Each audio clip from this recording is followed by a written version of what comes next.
அதிமுக தொண்டை கொதித்து போயிருக்கிறான, வெட்கம் இல்லாமல் உட்கார்ந்து விட்டு வந்திருக்கிறீர்களே, உங்களுக்கு கொஞ்சம் கூட கூசவில்லையா? அதிமுக என்கிற இயக்கம் எப்படிப்பட்ட இயக்கம் என்கிற வரலாறை கூடவா தெரியாமல் இருக்கிறீர்கள் நீங்கள்? நான் கேட்கிறேன், அதிமுக தலைமையில கூட்டணியா, பாஜக தலைமையில கூட்டணியாயா? யார் தலைமையில கூட்டணி வச்சிருக்கீங்க? திமுக இங்கே தலைமை தாங்குகிறது கூட்டணிக்கு.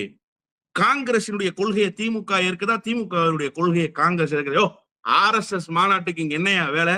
இந்து முன்னணி மாநாட்டுக்கு இங்க என்னையா வேலை? பெரியாரினுடைய பூமி, பகுத்தறிவு செழித்து வளர்ந்திருக்கிற பூமி, அண்ணாவால் பக்குவப்படுத்தப்பட்டிருக்கிற மண், புரட்சி தலைவி அம்மா அவர்களால் பக்குவப்படுத்தப்பட்டிருக்கிற மண். 2011 அந்த அம்மையார் ஆட்சிக்கு வந்த பிறகு 2014 3 முறை அனுமதி கேட்டாங்க RSS பேரணிக்கு. அனுமதியை மறுத்திருச்சு அந்த அம்மா முதலமைச்சராக இருக்கிற போது.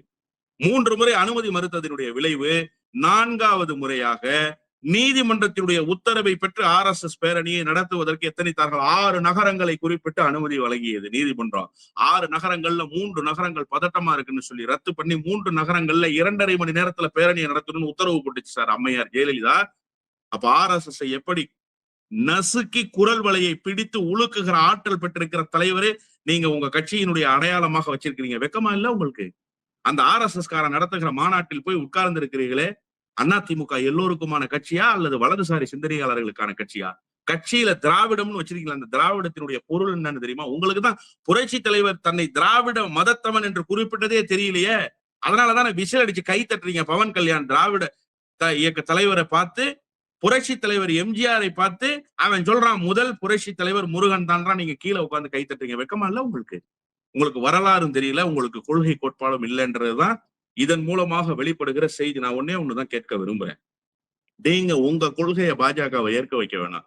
பாஜக கொள்கையை நீங்க ஏற்காம இருங்க.